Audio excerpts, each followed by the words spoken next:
बीच में राजस्थान यूनिवर्सिटी के अध्यक्ष निर्मल जी चौधरी भी मौजूद है। आपका भी स्वागत। चन्नी साहब पंजाब के पूर्व मुख्यमंत्री, अपने अनुसूचित जाति वाल्मीकि समाज से हुए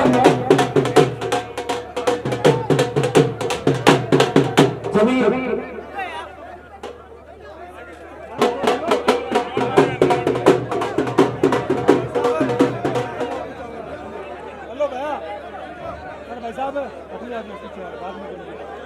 मैं जिग्नेश जी के आने के बाद में अभी चन्नी साहब पधारे हैं। चन्नी साहब मैं एमएलए साहब को मैं इस खिलाड़ियों की पवन धरा पर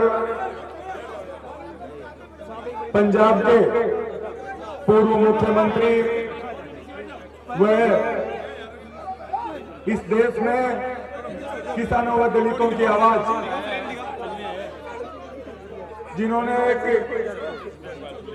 बहुत नीचे से अपना राजनीतिक कैरियर शुरू किया और मुख्यमंत्री के पौधे तक ये पहुंचे, जो राजनीति में एक प्रदेश की राजनीति में शिखर होता है। और जिस तरह से इन्होंने संघर्ष करके वो अपना मुकाम हासिल किया और पंजाब में इस देश के लोगों के दिलों में जगह बनाई, मेरा मन था कि चन्नी साहब, जब मैं पिछले विधानसभा चुनाव थे तो 1 महीने मेरी ड्यूटी वहीं लगी थी और पिछले चुनाव में भाई सनी मेहता और इनकी पूरी टीम, चन्नी साहब की पूरी यूथ की टीम इस चुनाव में हमारे यहाँ आई भी थी। तो आज हमारा मन था कि चन्नी साहब अपना कार्यक्रम लेकर हमारे बीच आए और इन्होंने हमारा अनुरोध, हमारा निमंत्रण स्वीकार किया। इस छोटे से निमंत्रण पर आपके यहाँ पहुंचने पर मैं लाड़नू वासियों से चाहूंगा कि जोरदार ताली बजाकर चन्नी साहब का स्वागत करें। मैं चन्नी साहब का आगे का कार्यक्रम है और व्यस्तता के चलते मैं चाहूंगा कि हम सब लोग बिना देरी के आदरणीय चन्नी साहब पूर्व मुख्यमंत्री साहब को सुने। एक बार जोरदार ताली बजाकर मैं चाहूंगा चन्नी साहब हम लोगों को संबोधित करें।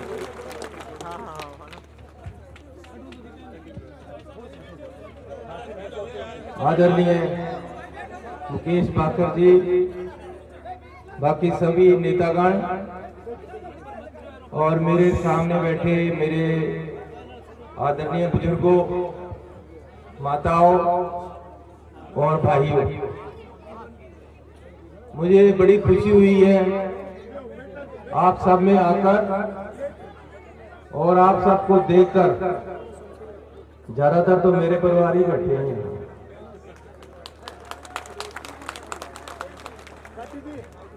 तो मेरा भाई, जिसको आपने पिछली बार 13,000 वोटों से जिताया था, अभी गाड़ी में मुझे कोई बता रहा था कि इस बार 25,000 से जिताएंगे।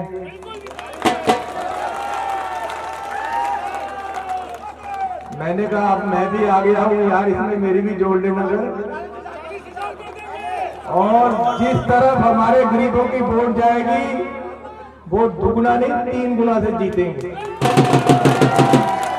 तो ये अब 13,000 को 26 नहीं करना, हमने 39,000 करना है।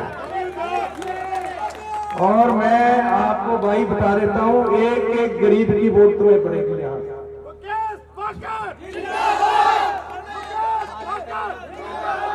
मुकेश भाकर ऐसा आदमी, ऐसा नौजवान है जिसने बचपन से मेहनत करके गरीब किसान के यहाँ पैदा होकर अपने आप को बिल्ड किया, खुद बिल्ड किया है। और देश में जहां भी खड़ा हो जाता है जाकर हजारों युवा इसके पीछे चलते हैं। और कॉलेज हो, स्कूल हो, यूनिवर्सिटी हो, इसके नाम से अब प्रधान बनते हैं। कभी ये खुद प्रधान बने थे, यूथ कांग्रेस के राजस्थान के प्रधान रहे। मुझे ऐसे बंदे पसंद हैं जो गरीब परिवार से उठकर खुद अपने आप को बिल्ड करके ऊपरले मकाम तक लेकर जाते हैं। मैं खुद गरीब परिवार से हूँ, जहाँ पैदा हुआ दलित परिवार में, ना नीचे भी कच्चा था और ऊपर भी फूस था कच्चा था।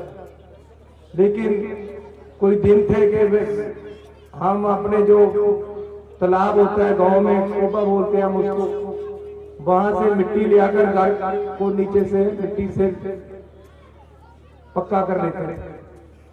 तो दीवारों, कच्ची दीवारों पर पांडु लगाना है। ऐसे ही हमारे ये सब परिवार बैठे हैं, ऐसे ही ये सब आगे बढ़ रहे हैं। और ये कांग्रेस की देन है कि कांग्रेस ने SC, ST, OBC इन परिवारों को रिजर्वेशन दी और आगे बढ़ाया। आज यहाँ गहलोत जी हैं जो ये प्रोग्राम लेकर आए हैं। पिछले 5 साल जिस तरीके से सरकार चली है, हर गरीब को उसका हक मिलने लगा है। और अब तो मेरी माताएं बैठी हैं, अब तो 10,000 रुपये सालाना घर में पैसा भी आएगा जिससे रसोई चलेगी। वादा किया है गहलोत साहब ने कि हर घर की मुख्य औरत को 10,000 रुपये सालाना मिलेगा जिससे परिवार चलेगा। रसोई गैस 500 रुपए का सिलेंडर बहुत बड़ी बात है, क्योंकि जो बीजेपी वाले बातें करते थे कि जी सिलेंडर महंगा हो गया, उस समय तो 500 का मिलता था, इन्होंने 1100 का कर दिया। अब गहलोत साहब है जो 500 का देने लगे। और जो इन्होंने हेल्थ पे इंश्योरेंस दी है, 25 लाख तक का इलाज फ्री में होता है। और मुझे सबसे अच्छी बात वो लगी जब इन्होंने कहा कि सरकारी स्कूलों में इंग्लिश मीडियम से पढ़ाएंगे। हमारे गरीबों के बच्चे, हमारे परिवार सरकारी स्कूलों में पढ़ते हैं, अमीरों के बच्चे प्राइवेट स्कूलों में पैसे लगते हैं, वहां उनके पास पैसा है, वहां पढ़ते हैं अंग्रेजी मीडियम में। गरीब का बच्चा पढ़ता है हिंदी मीडियम में। और जो डॉक्टर बनते हैं, इंजीनियर बनते हैं, IAS IPS बनते हैं, वहां इंग्लिश मीडियम चाहिए, किताबें नहीं है वहां हिंदी की। लेकिन ये जो गहलोत साहब ने किया है कि हर गरीब का बच्चा भी सरकारी स्कूल में इंग्लिश मीडियम में पढ़ेगा, इससे बड़ी बात कोई नहीं है। हर घर में अब एजुकेशन शिक्षा आ जाएगी, हर गरीब का बच्चा अब डॉक्टर और इंजीनियर बन सकेगा। कोई किसी के घर पैसे नहीं गिर के जाता।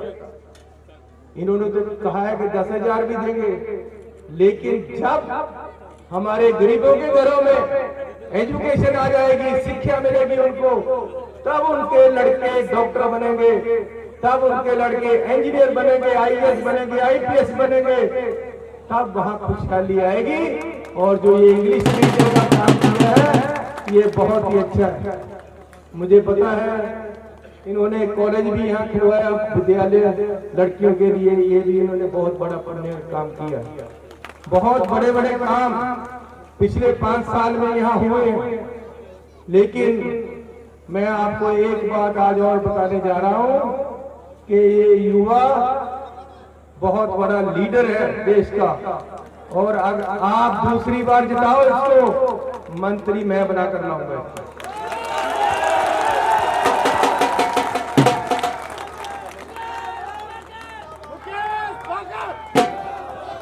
तो आज समय कि हम अपने उस युवा नेता को, जिसको पूरे देश में चमकाना है, अपने घर से पूरी ज्यादा वोटों से जिताकर 3 गुना वोटों से जिताना है। आप भाई गरीब भाइयों, मेरे दलित बरादरी के भाइयों, मेरे OBC भाइयों, मेरे किसान भाइयों, आज मौका है, इस मौके को आपने संभालना है। अब मेरी भी हाजिरी बीच में लगा लेना है। 39,000 वोट से इस बार जिता गया। हर घर में अब दिन बचे हैं 5.5। मैं आपको वादा करता हूं, ये आपको 5 साल देंगे, आप उनको 5 दिन दे दो बस। अब घर में नहीं बैठना है, खुद जाकर हर घर में इनके लिए कैंपेन करनी, दूसरों को बोलना है कि चन्नी भी आया था, गरीबों, मजदूरों, किसानों, दुकानदारों इकट्ठे हो जाओ। अब इस भाई को, युवा नेता को आगे लेकर आना है। आप सबका बहुत बहुत धन्यवाद। मैंने एक और प्रोग्राम में जाना है। आप सब कुशल रहे, मंगल रहे, आपके घर में उन्नति आए, तरक्की आए, आपके बच्चे आगे बढ़े। जय हिंद, जय भीम, जय भारत।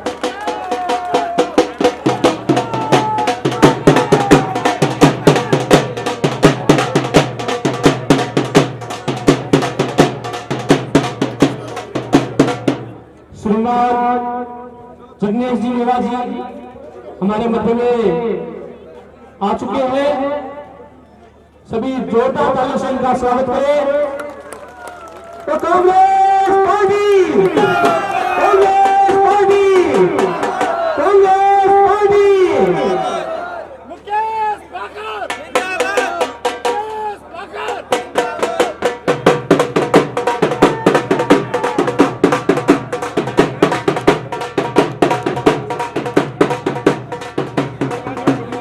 हमारे बीच इस देश में युवाओं, आदिवासियों, किसानों, दलितों की आवाज युवा नेता भाई जिग्नेश मेवानी जी भी पहुंच चुके हैं। मैं चाहूंगा जोरदार तालियों से आपको आगे बढ़े, अभिनंदन करें।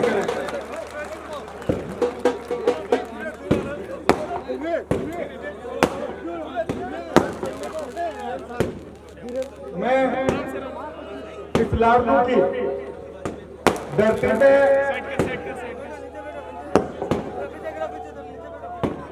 भाई जिग्नेश मेवानी जी, जिनका सफर इससे पहले आदरणीय चन्नी साहब हमारे बीच पधारे, कहीं उसी से मिलता जुलता, उसी से मेल खाता इनका जीवन रहा है।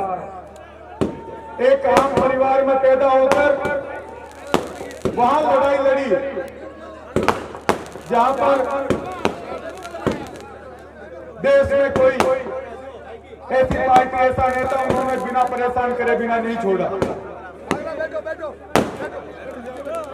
मैं लाडलू की धरती पर पहुंचने पर भाई जिग्नेश जी का बहुत बहुत हार्दिक स्वागत और अभिनंदन करता हूं। मैं चन्नी साहब थोड़ा जल्दबाजी में थे। मैं भाई जिग्नेश सिंह मेवानी साहब से अनुरोध करता हूं कि बाबा साहब की प्रतिमा पर माल्यार्पण करें। साथ में मुकेश जी भाकर, कालूराम जी सब आए और बाबा साहब की प्रतिमा पर माल्यार्पण, क्योंकि चन्नी साहब थोड़े जल्दबाजी में थे और दोनों अतिथि आए नहीं थे, इसलिए बाबा साहब अमर रहे। बुलंद आवाज में जय जय जय जय जय भीम, जय भीम, जय भीम, जय जय जय जय जय भीम, जय भीम, जय भीम। बाबा साहब अमर है, अमर है, अमर है। मैं आए हुए मेहमानों,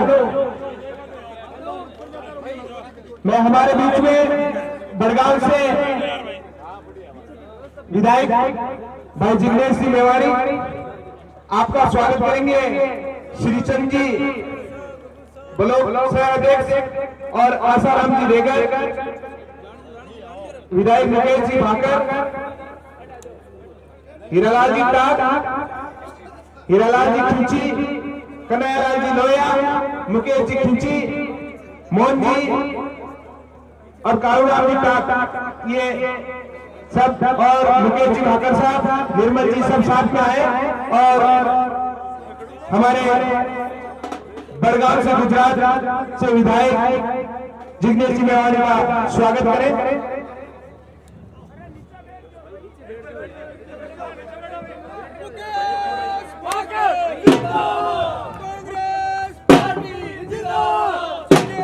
जोरदार तालियां हो जाए।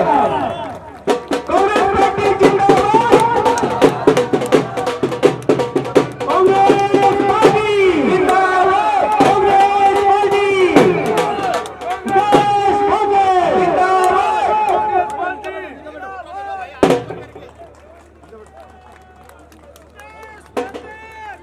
जिग्नेश मेवानी जी जिंदाबाद, जिग्नेश मेवानी जी जिंदाबाद।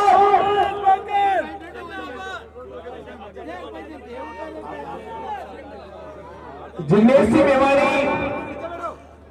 भारत की वो शख्सियत है जो दलितों, शोषितों, पीड़ितों, वंचितों, अल्पसंख्यक, किसान, सब समाज की कौम की आवाज उठाने वाले एक दबंग और बेबाक नेता है। ये जिग्नेश जी जब विधायक नहीं थे तो 2018 में अपने लाडू में आए थे और इस बीजेपी सरकार की कुनीतियां और अन्याय अत्याचार के खिलाफ आए थे, लेकिन इस वसुंधरा सरकार ने इस लाडू में भाई जिग्नेश जी मेवाड़ी को प्रवेश ही नहीं करने दिया और हम बुलाने वालों को इस पुलिस ने अंदर करवा दिया। और मैं आपको बता दूं, गुजरात में एक बहुत बड़ा कांड हुआ था, उन्ना कांड, और उन्ना कांड में इस बीजेपी और आरएसएस के लोगों ने हमारे 4 दलित भाइयों को इस तरीके से बेरे में से पीटा था और गाड़ी के पीछे घसीट के पीटा था। और भाई जिग्नेश मेवाड़ी ने पूरे गुजरात में इस तरह की बात रखी, इस तरह का आंदोलन किया, गुजरात सरकार को पीछे होना पड़ा और उस जो मुलजिम थे उनको अंदर करवाया। ऐसी शख्सियत है भाई जिग्नेश जी मेवाड़ी, जिन्होंने हमेशा ही वंचितों की आवाज, गरीबों की आवाज उठाई है। मैं भाई मुकेश जी भाकर अपनी बात रखें, आपसे अनुरोध करूंगा आप अपनी बात।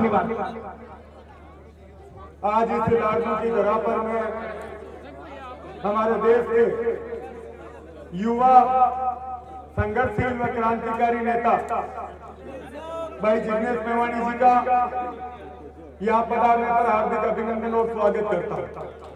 आज मेरा मन था कि जिग्नेश भाई जब मेरा नामांकन था उस दिन उस प्रोग्राम में पधारे और जब मैंने निमंत्रण दिया इनका आने का मन था, लेकिन उस दिन तारानगर में बुढ़ानिया साहब और एक अन्य जगह क्योंकि पार्टी ने एआईसीसी ने इनके कार्यक्रम तय कर रखे थे इसलिए ये नहीं पधार पाए।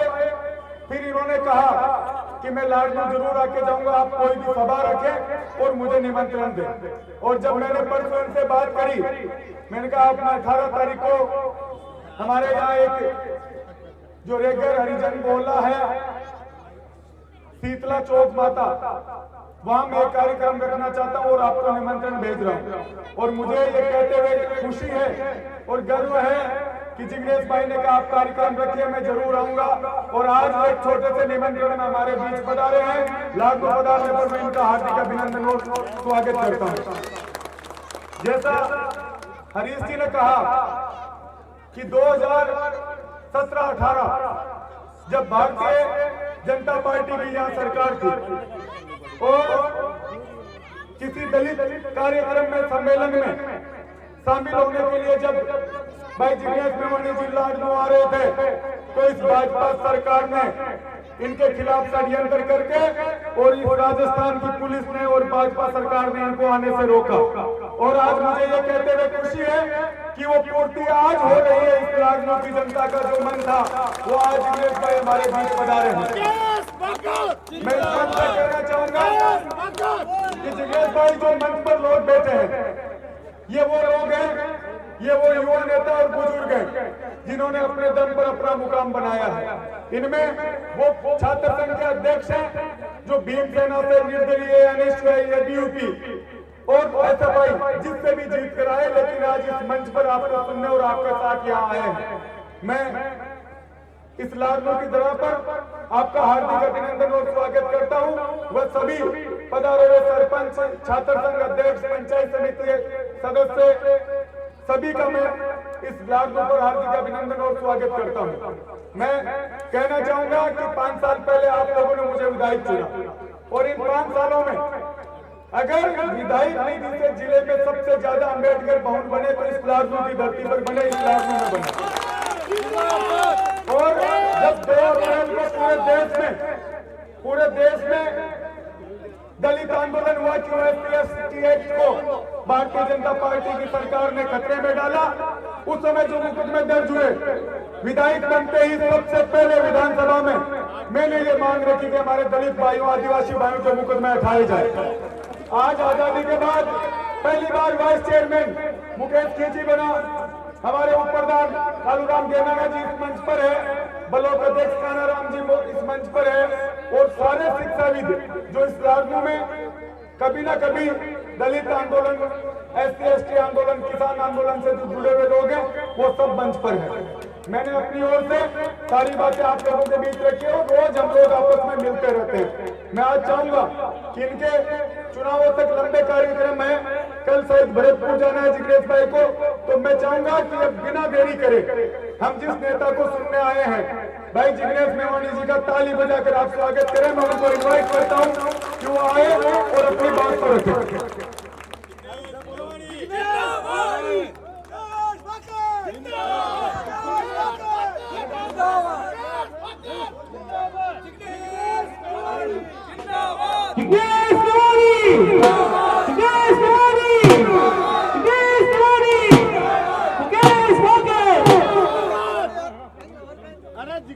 मंच पर उपस्थित सभी सम्माननीय साथी, वक्त की नजाकत को देखते हुए सभी साथियों का नाम नहीं ले पाऊं तो जरा माफ करिएगा।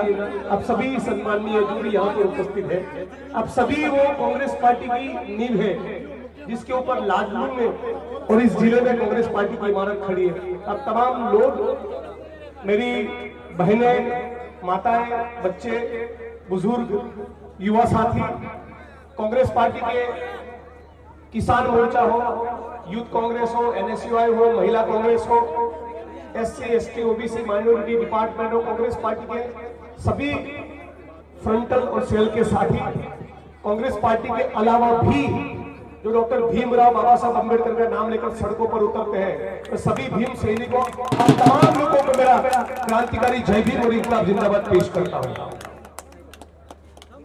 बहुत सही वक्त पे किसी ने याद करवाया है कि वसुंधरा ने यहां हमारा कार्यक्रम नहीं होने दिया। अच्छी बात है, आज दबाकर ठोकेंगे। साथियों, पूरे भारत की नजर छत्तीसगढ़, तेलंगाना और मध्य प्रदेश से भी ज्यादा राजस्थान के चुनाव पर है, क्योंकि इस मुल्क के सभी समझदार लोग ये चाहते हैं कि 30 साल से चल रही कांग्रेस भाजपा की परंपरा इस बार राजस्थान में टूटे, और इस बार ये परंपरा राजस्थान में टूटने वाली है।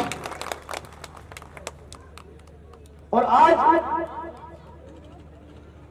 बहुत ही एक महत्वपूर्ण जिम्मेवारी आपके हमारे पूरे प्रदेश के कांग्रेस पार्टी के सिपाहियों के साथ साथ राजस्थान की जनता के कंधों पर भी एक जिम्मेवारी है।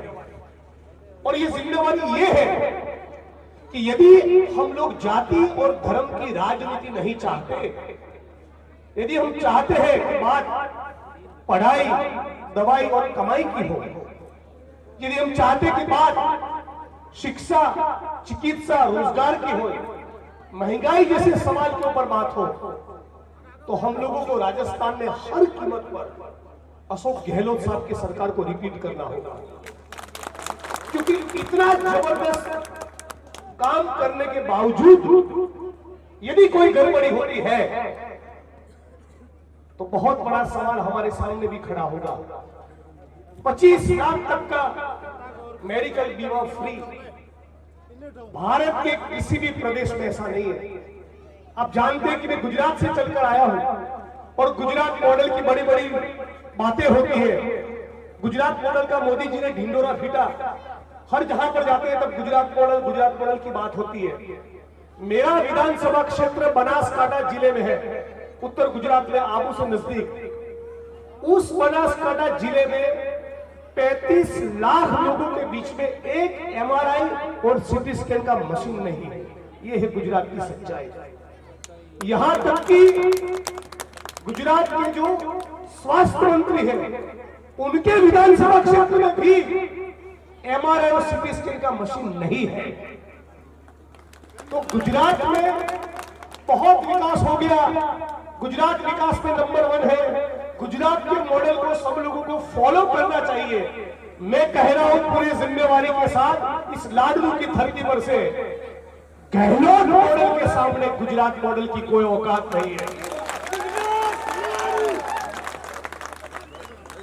पैसे वाला आदमी हो या प्यून हो, ऊंचा हो या नीचा हो, काला हो या गोरा हो, अमीर हो या गरीब हो, दलित हो या सवर्ण हो, हिंदू हो या मुसलमान हो, किसी भी राजस्थान के अस्पताल में जाओ 25 लाख तक का तुम्हारा मेडिकल बिल राजस्थान की सरकार भुगतेगी।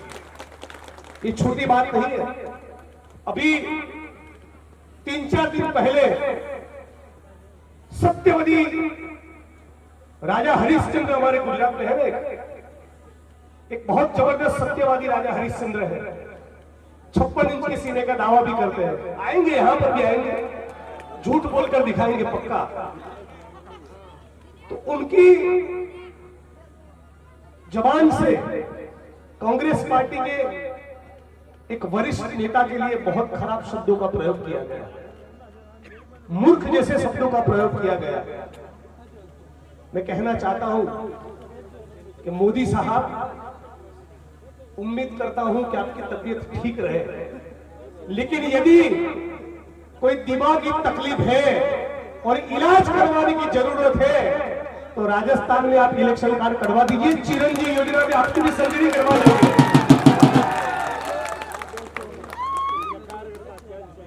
कुछ दिमाग में उनका गड़बड़ चल रहा है। मैं तो गुजरात से आता हूं, घाटी और सरदार की गुजरात से, उस गुजरात से जहां नरसिंह मेहता ने, भाई यहां आवाज बहुत आ रही है, आप तमाम लोगों से रिक्वेस्ट है थोड़ा शांति बनाए रखिए। मैं उस गुजरात से आता हूं जहां नरसिंह मेहता ने वैष्णव जन तो तेरे ने कहिए लिखा है, घाटी और सरदार का गुजरात कहते हैं। और उस गुजरात की कभी परंपरा नहीं रही कि इतने ओछे शब्दों का प्रयोग किया जाए। नरेंद्र मोदी ने राहुल जी के लिए जो शब्दों का प्रयोग किया है वो गुजरात की अस्मिता और गौरव को खंडित किया है, पूरे गुजरात को बदनाम किया।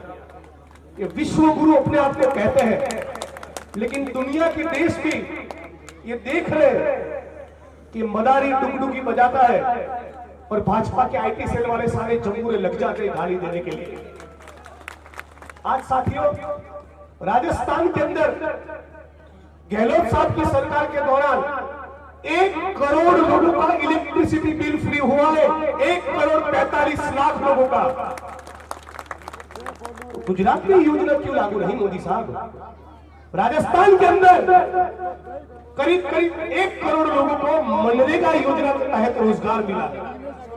राजस्थान में 1 करोड़ लोगों को पेंशन योजना का लाभ मिला है। अभी नड्डा साहब का घोषणा पत्र आया, मैं उसको घोषणा पत्र नहीं जुमला पत्र कहूंगा। उसके अंदर कह रहे, मेरी बहनें और माता ये सुनना, ये आरएसएस और भाजपा वाले कह रहे कि मोदी साहब कह रहे कि यदि उनकी सरकार बनी तो 450 रुपए में गैस का सिलेंडर देंगे। भविष्य की बात है। अरे सचमुच तुम्हारी नीयत है तो बगल के गुजरात में दे दीजिए ना 450 रुपए में, वहां आपको कौन रोक रहा है? जहां पर आपकी सरकार है उन प्रदेशों में दीजिए ना, और केंद्र में भी आपकी सरकार है, अनाउंसमेंट कर दीजिए कल सुबह से भारत की तमाम बहनों को 450 रुपए में सिलेंडर मिल जाएगा। चुनाव आया तो बहनों की याद है, चुनाव आया तो 1200 रुपए का गैस का सिलेंडर 450 करने की बात कर रहे हैं। यदि आप महंगाई के खिलाफ कुछ करना चाहते तो आपके पास 9 साल का वक्त था। महंगाई को दूर करने की बात तो छोड़िए, मोदी जी की नीतियों के कारण ही बेरोजगारी और महंगाई है। हमारे जितने भी सरकारी एकम थे सबको बेच डाला, भारत की तमाम संपत्ति को बेच डाला। कांग्रेस ने जो जो खड़ा किया वो तमाम बेच डाला।